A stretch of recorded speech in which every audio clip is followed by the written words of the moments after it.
yung zombie, ah, kasi lahat ng tao usually para sila zombie.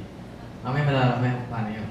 Then mamaya papapiliin ko kayo kung red pill or blue pill before we move on. And then, yung first part na pinaka-powerful na matutunan nyo is about social conditioning. Ano yung social conditioning? Ayun yung paano nako-condition yung mga minds ng mga tao at paano nangyari na ganyan yung ugali mo. So before I begin, merong story dito ng chicken. Nakita na kayo ng chicken? Yes. Okay. Yung chicken, ano po yan yung nangingitlog. Kailangan ko talaga explain, no? So, may story, sabi dito, a man found an eagle's egg and put it in a nest of a barnyard hen. The eaglet hatched with the brood of chicks and grew up with them. So all his life, the eagle did what the barnyard chicks did. Thinking he was a barnyard chicken, he scratched the earth for worms and insects. He clucked and cocked, and he would thrash his wings and fly a few feet into the air. Years passed, and the eagle grew very old. One day, he saw a magnificent bird above him in the cloudless sky. It glided in graceful majesty among the powerful wind currents, with scarcely a beat of its strong golden wings. The old eagle looked up in awe. "Who's that?" he asked. "That's the eagle, the king of the birds," said the neighbor. "He belongs to the sky. We belong to the earth. We're chickens." So the eagle lived and died a chicken, for that's what he thought he was. Sad story, no? So, yung eagle nahalo dun sa itlog ng mga chicken, then eventually lumaki siya, nakala niya chicken siya. Pero hindi naman pala siya chicken, eagle siya. How like people na maraming mga tao kasi actually wala namang pinapanganak, naniniwala ako. Wala pinapanganak na galing sa mundo, di ba? And then eventually, habang lumalaki, may na-experience kang mga hindi magaganda sa parents mo, sa lugar sa inyo. And then, yung pagiging happy ng isang tao nawawala throughout the years. Until na maraming namamatay, usually, namamatay lahat ng mga tao, may sama ng loob sila. Wala akong nakikita na namamatay na happy. Bibihira. Okay? So, usually ganun yung mga tao, na eagle sila, happy sila, pero along the way, something happened na nagiging chicken sila, nasasayang yung buhay. Yung mga potential na supposedly may labas na hindi na ilalabas. Yung mga gifts nila, supposedly dapat na-develop nila, hindi na develop. Yung gusto nilang puntahan lugar na to travel, hindi nila nagagawa. Or to reach for their dreams, is because dahil doon sa mga chickens na nakapaligid sa kanila. Have you ever experienced ng ganyan? Para ka nasa isang group, or nasa isang lugar, or nasa isang vicinity, or environment na hindi siya conducive for success, hindi siya conducive for something na mag-grow ka. Yes. Okay. Na-experience ko din yan, na lalo na yung bandang high school to college. Alam yung wasted ka araw-araw. Major namin, drinking gin and Red Horse, mga ganun. And then of course, matututo ka, you learn. Most people are asleep. They live asleep. They live their life asleep. They go to school asleep. They work asleep. They get married asleep. They have a family, children asleep. And they die asleep. Without ever waking up. Most people ganyan. Okay? Lalim, no? Parang natutulog gising naman. Mamaya malalaman nyo kung ano yun. So, dito tayo sa first part natin about the zombie. Familiar kayo sa Walking Dead? Anong season na ngayon? 6. Okay. Alam niyo ba nung yung namatay na si Sarah, sa Prison Break pala yun. Kilala niyo ito, di ba? Ayun yung sa Prison Break, di ba? Ito. Yung namatay na siya na wala na ako ng gana. Okay?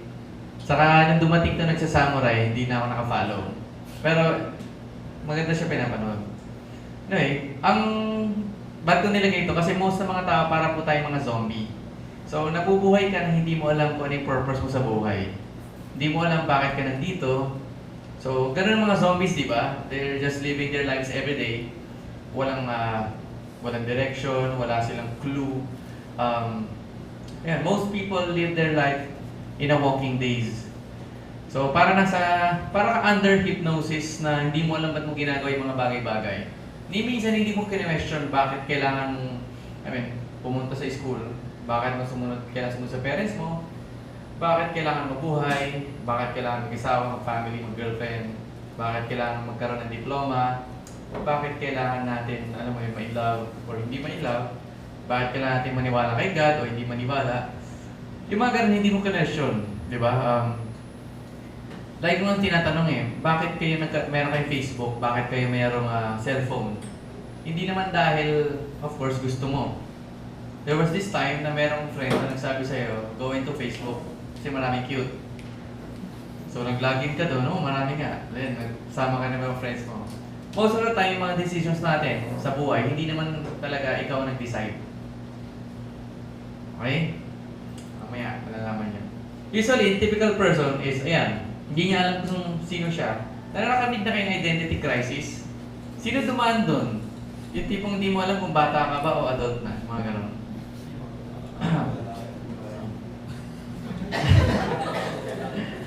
So, yung typical person, ganyan siya. Para siyang brand lang ng mga kung ano-ano.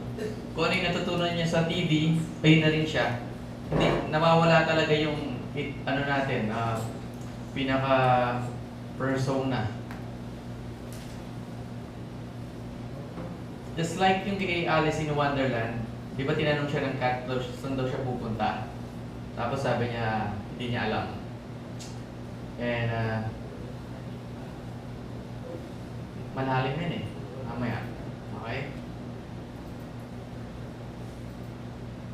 So you're a victim of your own mind, and the general population doesn't know what's happening, and it doesn't even know that it doesn't know. So hindi alam ng general population na hindi mo talaga alam. Na hindi mo alam. Kasi iba yung alam mo na hindi mo alam, di ba? Alam mo na hindi. Gano'n. Alam mo na hindi mo alam. Kasi tinanong ka, tapos hindi mo masagot. So alam mo na hindi mo alam. Okay? Pero iba naman yung hindi mo alam na hindi mo alam. Okay? Na-experience yun na, magpunta sa isang lugar, tapos bawal ang smoking doon. O nag-yosi ka. Tapos hinuli ka. Tapos sabi mo hindi mo alam. Diba? So ngayon, dahil hindi mo alam, inaresto ka. Sabi ng pulis, wala naman siyang pake kung hindi mo alam yung hindi mo alam. Kailangan niya lang gawin yung trabaho niya. Okay? Familiar kayo dito? Yes. Eto, familiar kayo? Yes.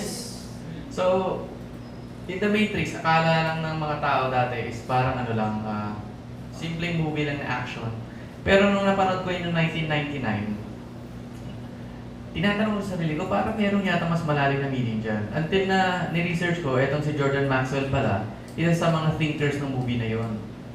Gusto niya pala mag-convey ng message sa public through that movie para ma-realize ng mga tao na, of course, there's something within them na hindi pa nila alam kung ano yun. Okay? Paano siya umiikot? Pakanan, pakaliwa? Sino nagsasabi pakanan? Sino nagsasabi pakaliwa? O yan, hati yung room, no? Ba't ganun? So, yan.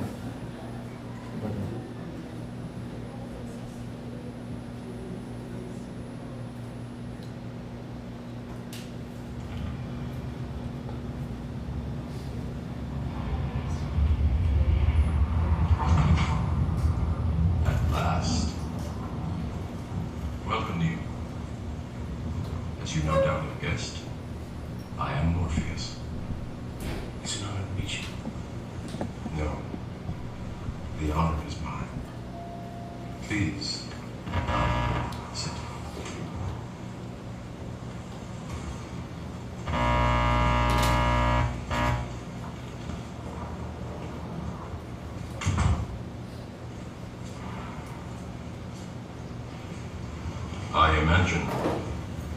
Right now, you're feeling a bit like Alice. Tumbling down the rabbit hole? You can say that. I can see it in your eyes. You have the look of a man who accepts what he sees because he's expecting to wake up. Ironically, this is not far from the truth. Do you believe in fate, Neo? No, Why not? because I don't like the idea that I'm not in control of my life. I know exactly what you mean.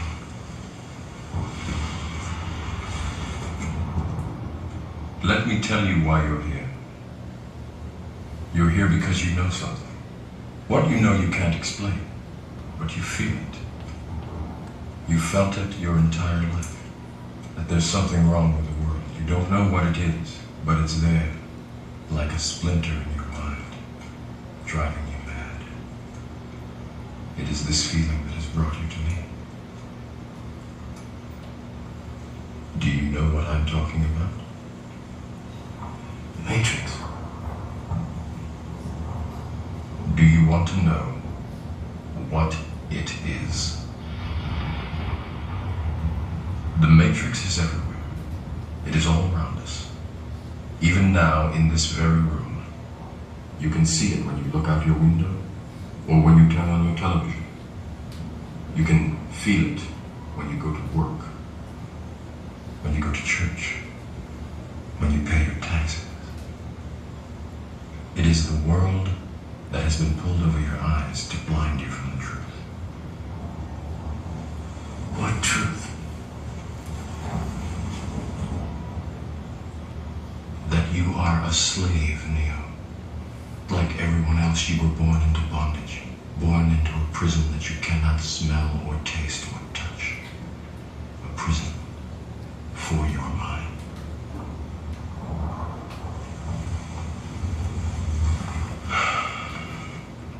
Unfortunately, no one can be told what the Matrix is. You have to see it for yourself.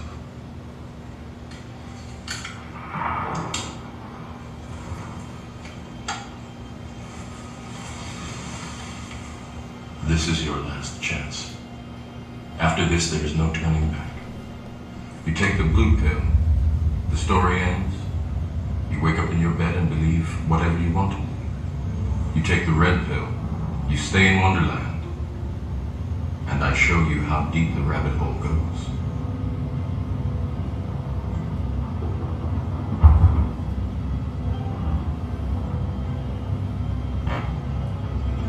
Remember, all I'm offering is the truth, nothing more.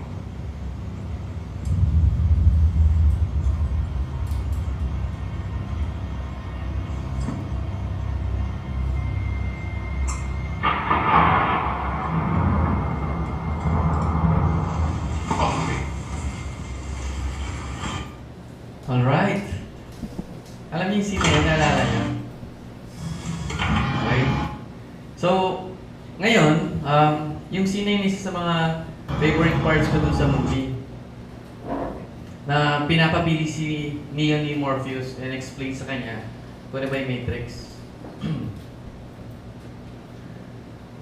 Sabi dito ni Morpheus, something's wrong with the world, you don't know what, but it's there. Like a splinter in your mind, driving you mad. Nung nag-start ako gawin tong damit, ayan yung nagbabother sa akin noon na alam ko may mali sa government, may mali sa ugali ko, may mali sa society, meron ring mali sa religion, pero yung parang wala nang nagsasalita, wala na lang, alam mo yun, gagawa ng paraan kasi yun talaga parapat talaga yan na natin, di ba? So para akong yun, isip ng isip. Ganun din in-offer ng Matrix. And then sinabi ni Morpheus na yung kay Neo na you're a slave. Like everyone else, you were born into bondage, into a prison that you cannot taste or see or touch. A prison for your mind.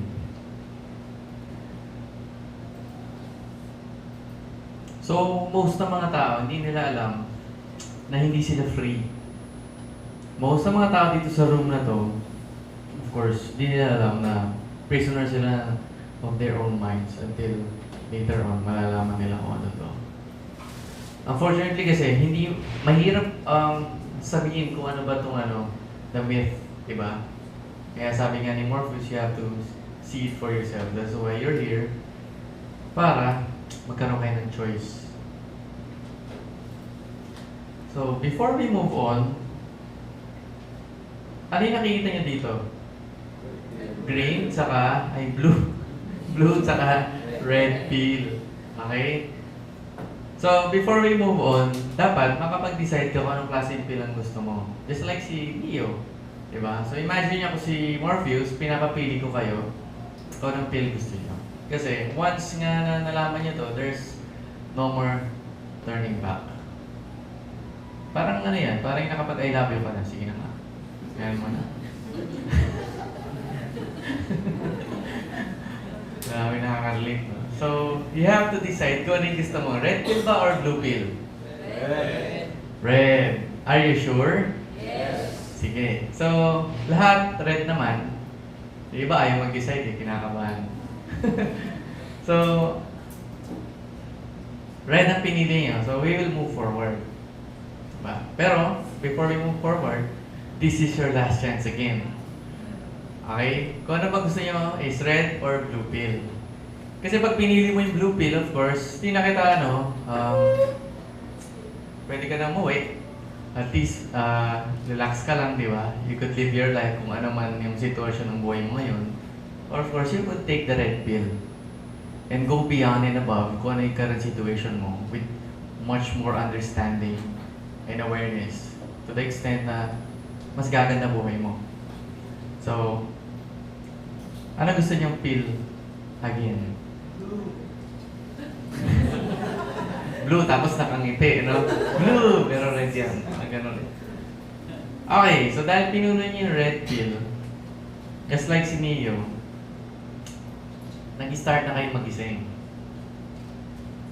At mamaya lalo pa kayo magigising. As if yung veil of reality, binuksan mo na siya, and then nakikita mo na talaga kung ano ba yung reality talaga, na wala naman pala. We will go to our next topic, which is social conditioning.